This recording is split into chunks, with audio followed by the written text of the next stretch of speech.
Hi hello നമസ്കാരം welcome back to my channel. ഇന്ന് നമ്മൾ ഉണ്ടാക്കാൻ പോകുന്നത് ഒരു ഹെൽത്തി ആൻഡ് ടേസ്റ്റി ആയിട്ടുള്ളൊരു കോവേല തോരനാണ്. പ്രത്യേകിച്ചും ഡയബറ്റിക് പേഷ്യൻസൊക്കെ ഇത് നല്ലതാണ് കഴിക്കുന്നത്. അപ്പോൾ എല്ലാവരും ഇത് ട്രൈ ചെയ്ത് നോക്കുക. ചാനൽ ആദ്യമായിട്ടാണ് കാണുന്നതെങ്കിൽ സബ്സ്ക്രൈബ് ചെയ്യുക.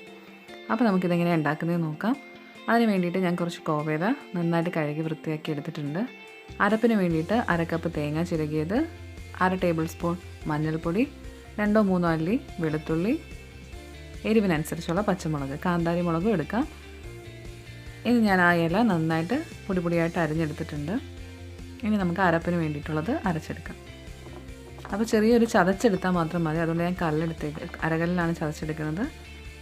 മഞ്ഞൾപ്പൊടിയും നമ്മുടെ പച്ചമുളകും വെളുത്തുള്ളിയും എല്ലാം ചേർത്ത് നന്നായിട്ടൊന്ന് ചതച്ചെടുക്കുക. അതിനുശേഷം തേങ്ങ ചിരകിയതും കൂടി ഇട്ട് നമുക്കൊന്ന് യോജിപ്പിച്ചെടുക്കാം.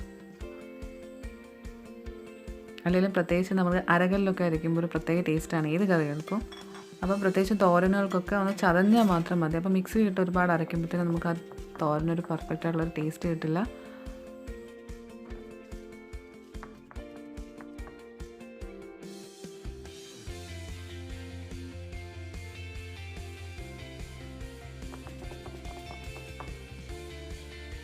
അപ്പോൾ നമ്മുടെ അരപ്പ് റെഡി ആയിട്ടുണ്ട്. ഇനി നമുക്കൊരു പാൻ അടുപ്പത്ത് വെച്ച് ചൂടാക്കി എണ്ണ ഒഴിച്ച് കൊടുക്കാം.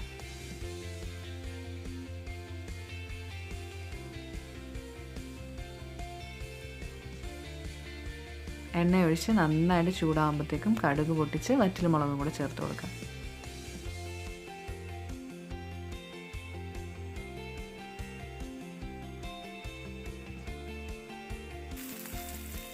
അപ്പോൾ വറ്റൽമുളകും ചേർത്തിട്ടുണ്ട്. അരപ്പും കൂടി ഇട്ട് നന്നായിട്ടൊന്ന് മിക്സ് ചെയ്തെടുക്കാം. ആ പച്ചമണമൊക്കെ മാറുന്ന വരെ നന്നായിട്ടൊന്ന് മിക്സ് ചെയ്ത് കൊടുക്കാം. അതിനുശേഷം മാത്രം നമുക്ക് കോവേല അരിഞ്ഞത് ഇട്ട് കൊടുത്താൽ മതി.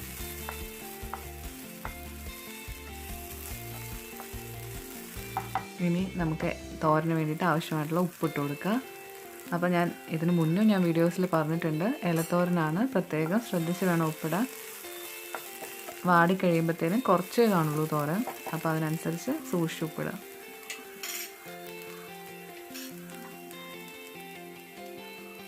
അപ്പോൾ നമുക്കിനി ഇല ഇട്ട് കൊടുക്കാം.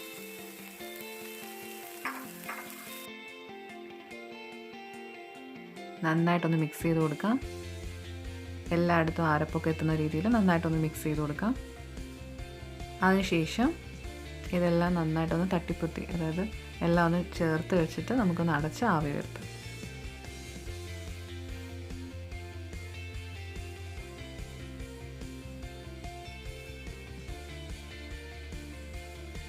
ഇതേപോലെ ഇനി നമുക്ക് അടച്ചു വയ്ക്കാം.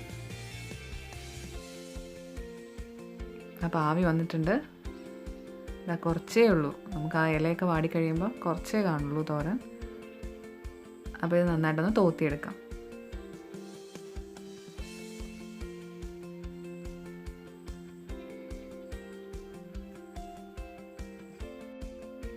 അപ്പോൾ നമ്മുടെ തോരനൊക്കെ നന്നായിട്ട് തോത്തിയെടുത്തിട്ടുണ്ട്. അപ്പോൾ ഇത്രയും മതിയാവും. ഈ പരുവത്തിൽ നമുക്ക് ഗ്യാസ് ഓഫ് ചെയ്യാം.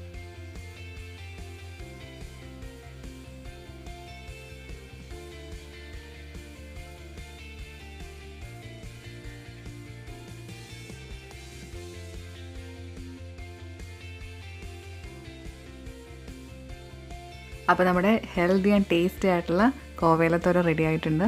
അപ്പോൾ എല്ലാവരും ഇത് ട്രൈ ചെയ്ത് നോക്കുക, ഫീഡ്ബാക്ക് അറിയിക്കുക. ഇഷ്ടപ്പെടുകയാണെങ്കിൽ ഷെയർ ചെയ്യുക, സപ്പോർട്ട് ചെയ്യുക. Thank you.